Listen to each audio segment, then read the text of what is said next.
Une immense opportunité s'est offerte à moi ce mois-ci. On est en septembre et je vais faire ma première exposition. Je suis super excitée, alors du coup, je vais vous emmener avec moi dans la préparation, l'installation et bien sûr, le vernissage. Alors, j'ai déjà fait la sélection de toutes les œuvres que je veux mettre pour l'exposition. Je crois qu'il y en a une bonne vingtaine, je crois qu'il y en a 27. Et du coup, parce que pour envoyer à l'organisme qui va me recevoir, j'avais déjà fait tout le petit truc.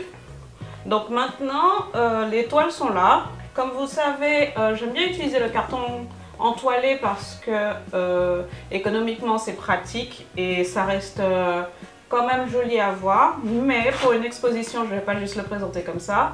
Donc j'ai des cadres, j'en ai acheté de nouveaux aussi. Et il faudra que je mette tout ça en cadre. Donc on va commencer par ça.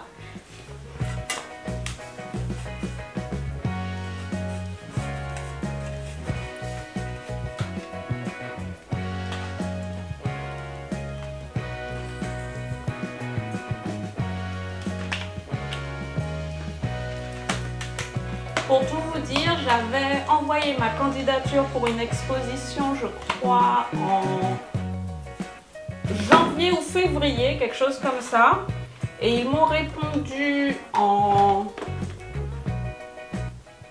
juin, quelque chose comme ça.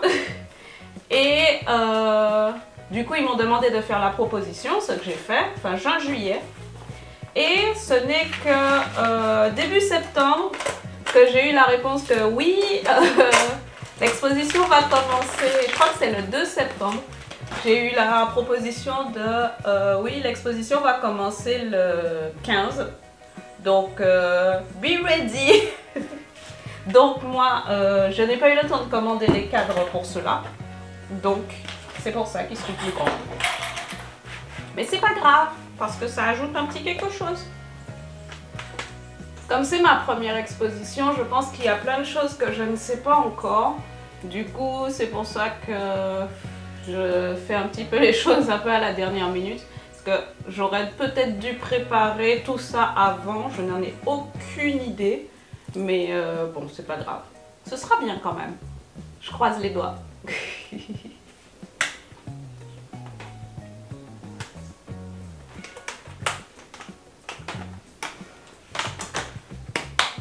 Ok, maintenant tout ce qui devait être encadré est encadré. Ensuite, il y a les autres toiles.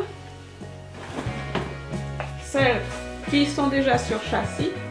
Donc je ne vais pas encadrer parce que je n'ai absolument pas les moyens de faire des cadres de cette taille. J'ai imprimé une petite présentation. C'est la présentation que je mets sur mes stands quand je vais sur les marchés. Donc ça dit artiste autodidacte. J'aime peindre avec des couleurs vives et dynamiques, mais toujours avec une petite pointe de noir. Pourquoi? Parce que je pense que les humains sont des éponges.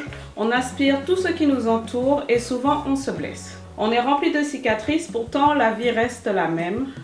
Le ciel est plus souvent magnifiquement cyan et la nuit toujours étoilée. Le monde est beau, avec des humains et surtout des femmes blessées. Je sais que sans lumière il n'y a pas d'ombre, mais je ne veux pas montrer cette lumière, je veux embrasser cette ombre, la montrer au monde. Je veux permettre de voir les blessures invisibles de ce magnifique monde. Et là, je suis en train de penser que j'ai totalement oublié de vous dire le nom de l'exposition. Ça s'appelle, en rapport avec ce que j'ai écrit évidemment, l'ombre des couleurs. Donc l'idée c'est de présenter les blessures invisibles que les femmes principalement, donc ce sera une expo tournée autour de la femme.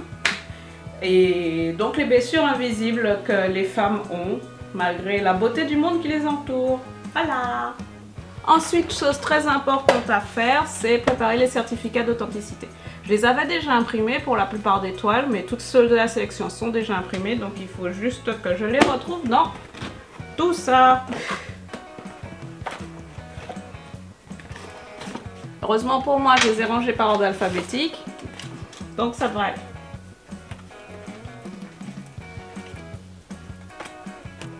Tadada! J'ai aussi imprimé ça, ce sont des petites étiquettes avec le nom, la date, la taille et le prix de la peinture. Et puis un petit QR code qui emmène sur un lien qui me permet de me présenter, de présenter ce que je fais, de vous montrer les dérivés et bien sûr le site internet. N'oublie pas de vous dire que maintenant j'ai un site internet, donc si vous voulez passer voir, tout est en édition ultra limitée parce que je sais que je ne suis pas encore très connue, donc ça sert à rien de faire en gros.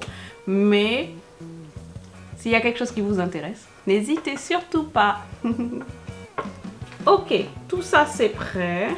Eh bien, je crois qu'on va devoir partir pour faire l'installation.